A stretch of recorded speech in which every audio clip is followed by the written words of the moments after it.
почитувани гледачи, заедно со мене една од најпознатите и нескромно ќе кажам една од најатрактивните српски пејачки, Милица Павловиќ, во јавноста позната како секси синьорита.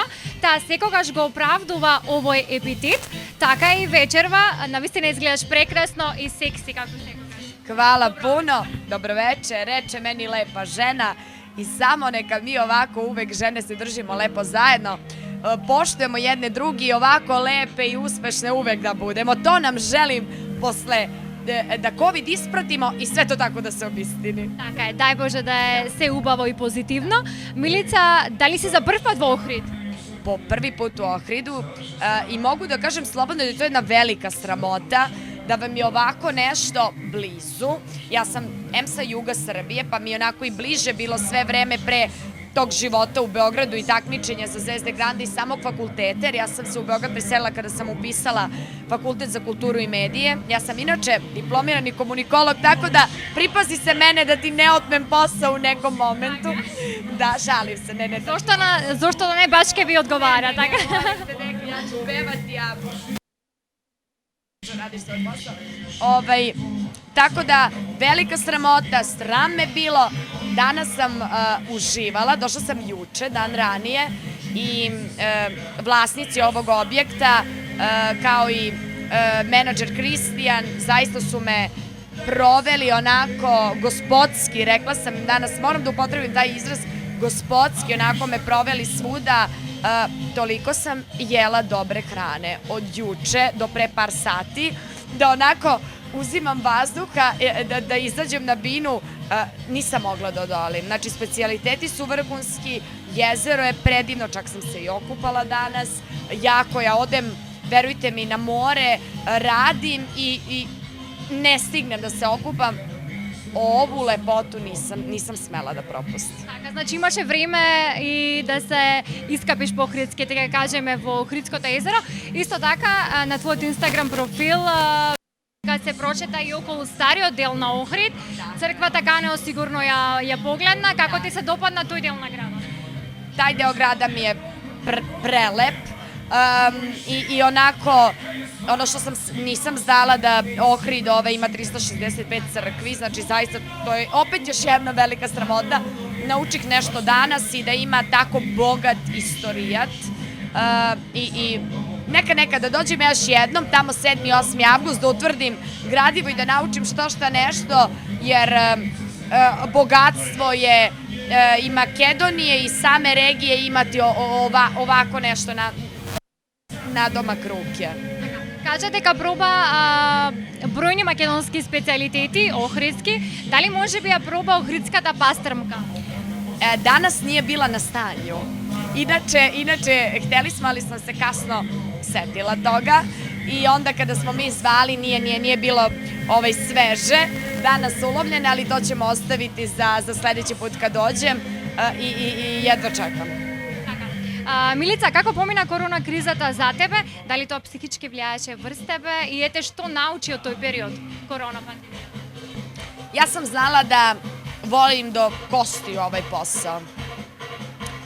Ali sam tek u COVID-u shvatila koliko ja volim ovaj posao i koliko mi ispod kože, koliko volim druženje s publikom, koliko publika voli moju energiju, to shvatam sada kada i kada su onako redovi duplo veći od onih redova koji su bili pre COVID-a, zato što COVID nas je sve naučio da sve je trenutak i da trebamo koristiti dobre stvari, onoga ko ima dobru energiju, ko prezentuje i uzimati dobru energiju i nekako voleti se na kraju. I drago mi da se bavim poslom koji volim najviše na svetu. Ja sam i u tom periodu dobila glavnu ulogu u seriji koja kreće da se emituje sada u septembru na nacionalnoj frekvenciji. Veliki izazov za mene. Pokrenula svoj novi modni brend, Ruže. Znači imаше brojne aktivnosti. Da, imala sam te aktivnosti pa mi je donekle i bio taj skraćeniji period recimo od neke od mojih kolega koji apsolutno ništa nisu radili za taj prostor. Njima ne mogu da zamislim kako je bilo. Meni je bilo ovako teško, što nekih 5 recimo meseci nisam apsolutno ništa. kreativno, a kako li je bilo kolegama koji su sedeli kod kuće, a naročito onima koji su za mnogo manje honorare pevali. I što živeat samo od muzika. Ne želim da znam kako im je u koži, ja sam negdje i zaštitno lice mnogih brendova, četvrta kolekcija obuće za redom, pa nekako sam imala aktivnosti, imala i prihode, stvarno ne znam kako je bilo drugim kolegama. Сега веќе убаво време започнаа вашите настапи. Првиот настап мислам дека ти беше во Београд, така после корона пандемијата. Ne mogu da se setim koji je prvi bio, ali recimo da je Beograd bio tu negde pri početku samom. Како се чувствуваше публиката, како реагираше, бидејќи долго време не можеа да одат на забави, да се забавуваат? Како реагираше публиката? Дали според тебе беа желни за музика и за забава? Kako ne? Znači, svaki od nastupa od prvo kad sam krenula, vratili smo se na fabričko podešavanje. Moram da malo strah da li ću znati tekstove prvo svojih pesama, a tek onda tuđih. Isto tako, malo sa bendom, taj moment, malo te neke mikseve koje smo imali standardne u repertoaru, trebalo je par svirki da dođemo k sebi, da se uštimujemo, da opet budemo kao jedno. Imali smo mnogo proba, kao da smo tek krenuli da radimo, ali to znamo mi. I evo sad otkrivam, publika to apsolutno nije primetila i uživali su u mojim pesmama i u onome što i moj bend i ja spremimo. Milica, dali знаеш некој од македонските пејачи? Moram da priznam da Имаш некој омилен? slabije ovo tržište ovde što se tiče pevača, ali ono što znam i ono što je poznato i nemam problem da to kažem, je da Makedonija ima najbolje muzičare na svetu. Дали може би знаеш некоја македонска песна, забавна или народна? Znam starije pesme naravno da znam i moj bend zna mnogo više od mene i Дали знаеш некоја да пееш македонска песна? naravno da znam, evo čućete neku večeras, da sad ne pevamo nego da ostavimo za kasnije. Ете, како што спомнавме, за кратко започнува твојот настап во Егоист, на плажата Егоист во Охрид. Дали веќе се To je najlepša. Така, најлепша, најатрактивна. Nego prošli smo svuda i kad smo se vraćali, baš sam rekla vlasniku ovog objekta, znači veruj mi, ja nisam neko ko daje, a s druge strane baš mi reko onako imponuje da zaista na najlepšem mestu, najlepšem kompleksu, gde su onako prelepi ljudi u toku celog dana, nastupam evo sada. Sigurna sam da ćemo još dugo sarađivati. За вечерва е се подготвено, можеме да погледнеме, навистина има бројна македонска публика. Какво е чувството да се настапува пред македонска публика за прв пат? Дали си возбудена? Naravno da jesam i trenutno uživam, pravo da ti kažem, u repertoaru vašeg pevača, tako je, koji fenomenalno peva i malo pre sam pričala sa muzičarima, tako lepo manir i odradi neke fraze i fenomenalan mu je repertoar i baš mi je drago da on onako zagreva publiku i pravi uvertiru pre mog koncerta. Откако пристигна вчера, беше се прошета и се други фанови. Da, juče kada sam došla nakon ručka pre večere, sišla sam da uživam opet u repertoaru jednog od kolega sa ovog prostora, tako je, isto fenomenalni sastav. Uživala sam, sišla sam dole da napravim neku lepu fotografiju za Instagram, pričala tako sa njima i zaista na moment se isključila iz svoje kože i pričala o nekim lepim stvarima i baš su mi lepo došla ova 2 dana ovde. Може би после настапот ќе останеш во Охрид или утре веднаш ќе заминуваш? Već moram dalje da idem, imam koncert u Požarevcu, ali će put dolazim. Те очекуваме повторно, јас ти благодарам за овој убав разговор и се надевам дека и следниот пат ќе имаме уште подолг и поубав разговор и те чекаме со некои новитети следниот пат. Hvala puno, meni je bilo izuzetno prijatno sa tobom i pozdrav svim vašim gledocima.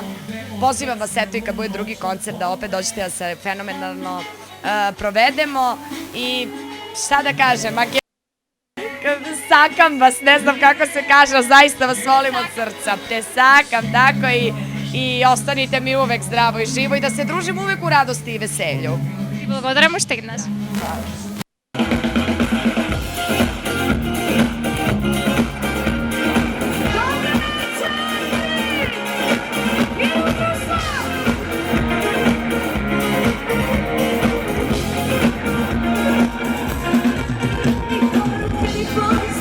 I sopra već me brozi, što stavim sama.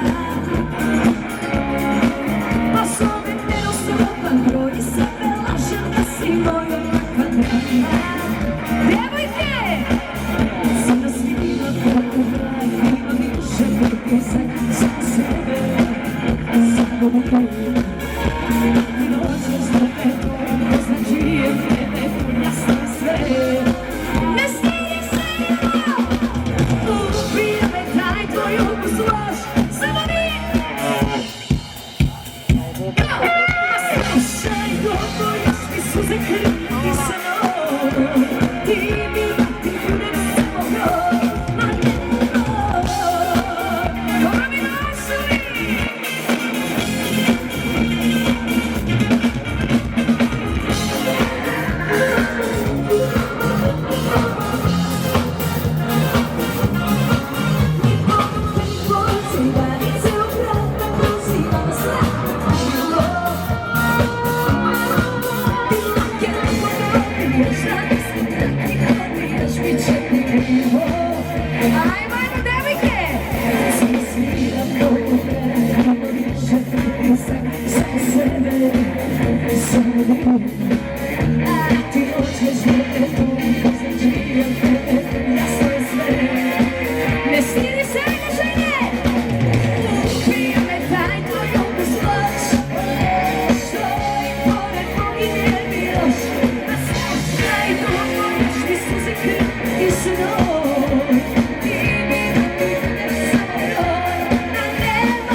A tek smo počeli.